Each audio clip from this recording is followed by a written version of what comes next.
നമസ്കാരം, സ്വാഗതം. നിങ്ങൾ അയച്ചു തന്ന ഈ അവതരണം തുടങ്ങുന്നത് തന്നെ ഒരു ചോദ്യത്തോടെയാണ്.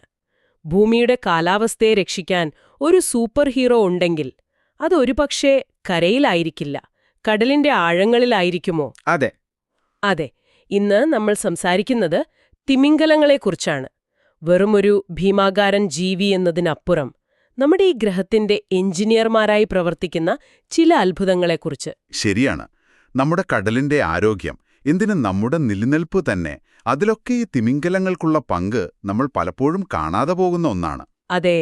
നിങ്ങൾ തന്നെ ഈ അവതരണം ആഴത്തിലൊന്ന് നോക്കുമ്പോൾ നമുക്ക് മനസ്സിലാകും ആരാണിവർ, ഇവർ നമുക്ക് എത്രത്തോളം പ്രധാനപ്പെട്ടവരാണെന്ന്. അപ്പോ അവതരണത്തിലെ ആദ്യത്തെ പോയിന്റ് തന്നെ തുടങ്ങുന്നത് നമ്മളിൽ പലർക്കുമുള്ള ഒരു തെറ്റിദ്ധാരണ തിരുത്തിക്കൊണ്ടാണ്.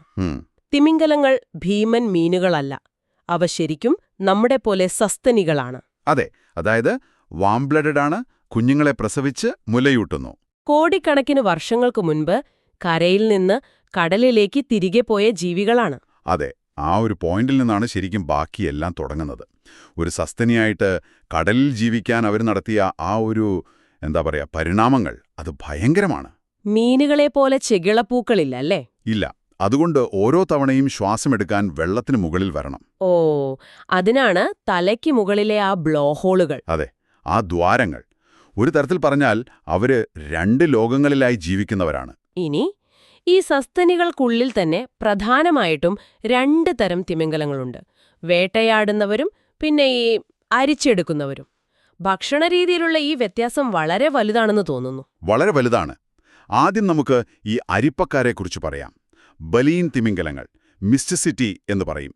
നീല തിമിംഗലമൊക്കെ ഇതിൽ വരുമല്ലോ അല്ലേ? അതെ, ഭൂമിയിലെ ഏറ്റവും വലിയ ജീവി. ഇവയുടെ വായിൽ പല്ലുകളില്ല, പകരം ബലീൻ എന്നൊരു സംവിധാനമാണ്. ബലീൻ അതെന്താണ്? നമ്മുടെയെല്ലാം നഖവും മുടിയുമൊക്കെ ഉണ്ടാക്കിയിരിക്കുന്ന അതേ കെരാറ്റിൻ, അതുകൊണ്ടുണ്ടാക്കിയ നൂറുകണക്കിന് പ്ലേറ്റുകൾ വായിലിങ്ങനെ തൂങ്ങിക്കിടക്കും, ഒരു അരിപ്പ പോലെ. അപ്പോ ഇവരുടെ ഭക്ഷണം കഴിക്കുന്ന രീതി എങ്ങനെയാണ്? ഒന്ന് സങ്കല്പിച്ചു നോക്കൂ. ഒരു കൂറ്റൻ വായ തുറന്ന് ടൺ കണക്കിന് വെള്ളം ഉള്ളിലേക്ക് ഒറ്റയടിക്ക് വലിച്ചെടുക്കുന്നു.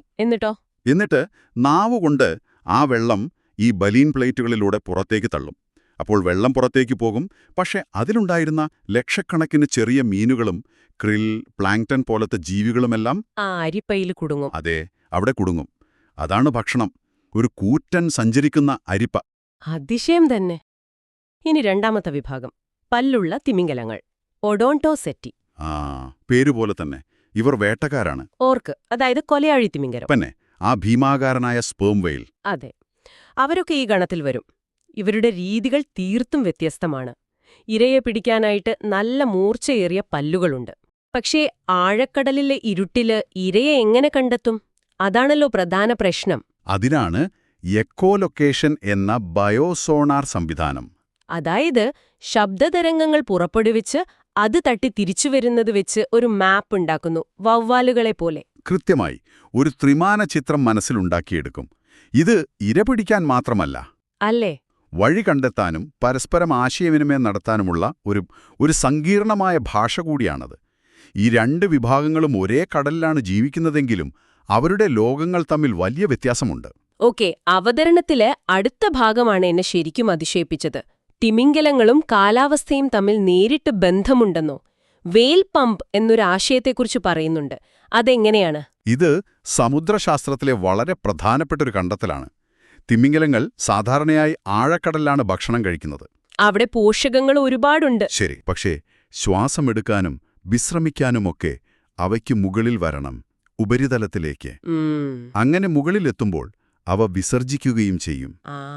വിസർജ്യത്തിനാണോ ഇത്ര പ്രാധാന്യം? അതെ, ആ വിസർജ്യമാണിവിടത്തെ താരം.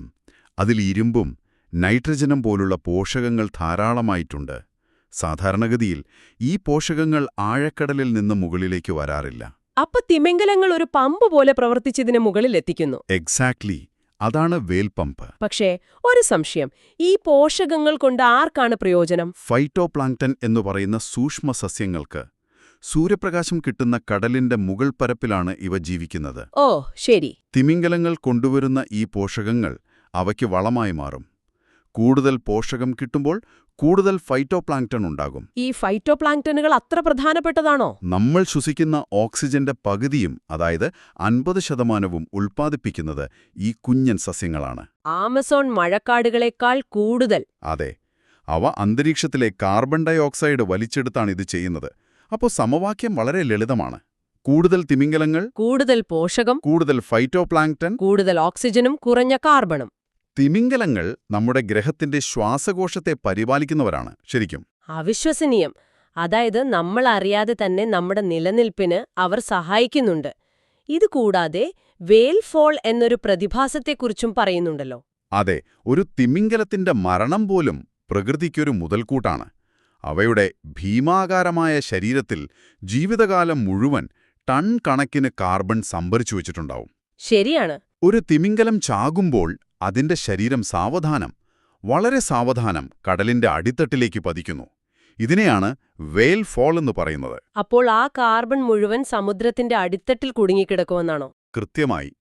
നൂറ്റാണ്ടുകളോളം, ഒരുപക്ഷേ ആയിരക്കണക്കിന് വർഷങ്ങളോളം ആ കാർബൺ അവിടെ സുരക്ഷിതമായിരിക്കും. അന്തരീക്ഷത്തിലെ കാർബൺ ഡൈ ഓക്സൈഡിന്റെ അളവ് കുറയ്ക്കാൻ സഹായിക്കുന്ന തികച്ചും സ്വാഭാവികമായൊരു പ്രക്രിയ. അതുമാത്രമല്ലല്ലോ. അല്ല, ഒരു തിമിംഗലത്തിന്റെ ശരീരം പതിറ്റാണ്ടുകളോളം ആഴക്കടലിലെ ജീവികൾക്ക് ഭക്ഷണമായി മാറുന്ന ഒരു പുതിയ ആവാസ വ്യവസ്ഥ തന്നെ ഉണ്ടാക്കുന്നുണ്ട്. വെളിച്ചമില്ലാത്ത ആ ലോകത്ത് അതൊരു വിരുന്നാണ്.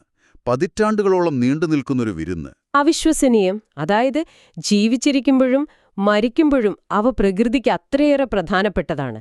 പക്ഷേ ഇത്രയും പ്രാധാന്യമുള്ള ഈ ജീവികൾക്ക് നമ്മുടെ സ്വന്തം കടലുകളിൽ എന്ത് സംഭവിക്കുന്നുവെന്ന് കൂടി അറിയേണ്ടതുണ്ട്. അവതരണത്തിൽ ഇന്ത്യൻ തീരത്തെ ഭീഷണികളെപ്പറ്റി പറയുന്നുണ്ടല്ലോ. അറബിക്കടലിലും ബംഗാൾ ഉൾക്കടലിലുമൊക്കെ ഇവയെ കാണാറുണ്ടോ? തീർച്ചയായും. ബ്രൈഡ്സ് വെയിൽ, സ്പേം വെയിൽ എന്നിവയെ നമ്മുടെ തീരങ്ങളിൽ സ്ഥിരമായി കാണാറുണ്ട്. ഭാഗ്യമുണ്ടെങ്കിൽ നീലത്തിമിംഗലങ്ങളെയും കാണാം. കാര്യമെന്തെന്നാൽ 1972 ഇന്ത്യൻ വന്യജീവി സംരക്ഷണ നിയമത്തിന്റെ 1-ാം ഷെഡ്യൂളിൽ ഉൾപ്പെട്ട അതീവ സംരക്ഷിത ജീവികളാണിവയെല്ലാം. ആ അവതരണത്തിലെ ഒരു താരതമ്യം എന്നെ ഞെട്ടിച്ചു. ഒരു തിമിംഗലത്തെ കൊല്ലുന്നത് ഒരു കടുവയെ കൊല്ലുന്നതിന് തുല്യമായ കുറ്റമാണെന്ന്. അതെ, 3 മുതൽ 7 വർഷം വരെ തടവ് ലഭിക്കാവുന്ന അതീവ ഗൗരവമേറിയ കുറ്റമാണത്. അതൊന്ന് നിർത്തി ആലോചിക്കേണ്ട കാര്യമാണ്. ശരിയാണ്.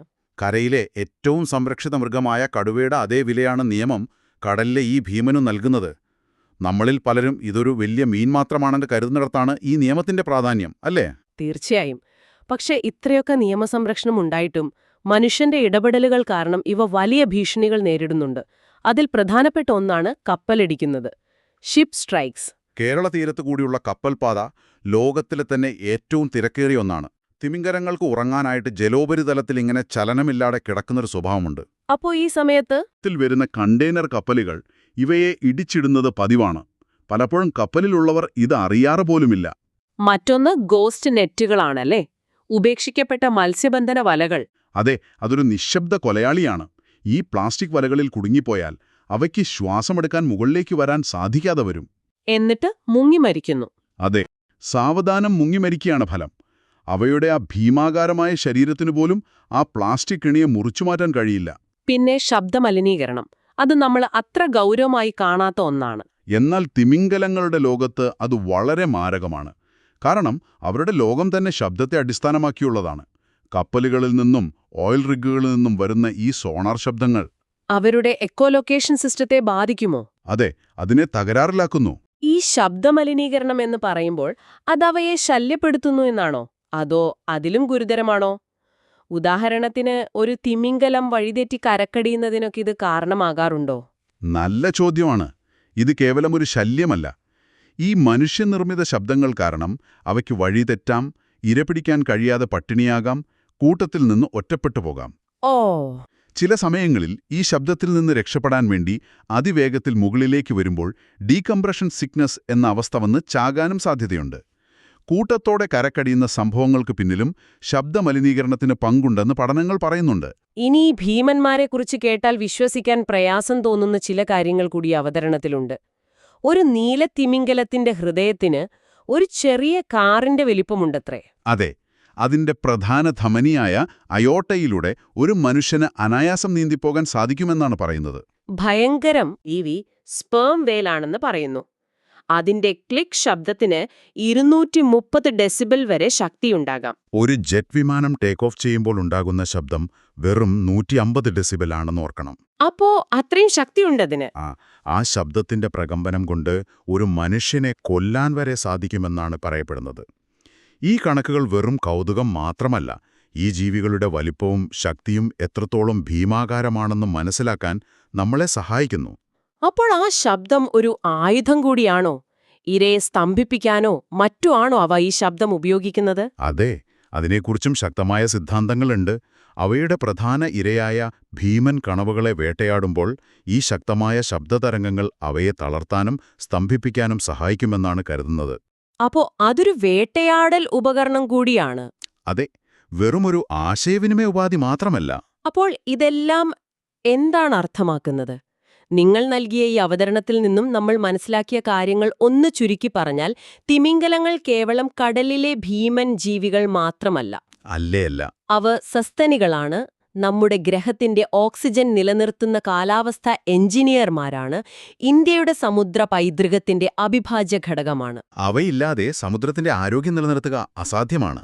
ശരിക്കും അവയുടെ സാന്നിധ്യം ഒരു സമുദ്രത്തിന്റെ ആരോഗ്യത്തിന്റെ സൂചകമാണ്. അപ്പോ അവയെ സംരക്ഷിക്കുന്നത് നമ്മളെ തന്നെ സംരക്ഷിക്കുന്നതിന് തുല്യമാണ്. അവതരണത്തിലെ ആ അവസാന വാചകം വളരെ പ്രസക്തമാണ്. സമുദ്രം അവരുടെ വീടാണ്, നമ്മൾ സന്ദർശകർ മാത്രം. ആ ഒരു മനോഭാവത്തോടെ വേണം നമ്മൾ സമുദ്രത്തെ സമീപിക്കാൻ. തീർച്ചയായും. അപ്പോൾ ഈ ചർച്ച അവസാനിപ്പിക്കുന്നതിനു മുൻപ് നിങ്ങൾ ചിന്തിക്കാൻ ഒരു കാര്യം തരാം. വെയിൽ പമ്പ്, വെയിൽ ഫോൾ എന്നിവ നമ്മുടെ കാലാവസ്ഥയ്ക്കും സമുദ്രത്തിനും എത്രത്തോളം പ്രധാനമാണെന്ന് നമ്മൾ കണ്ടു.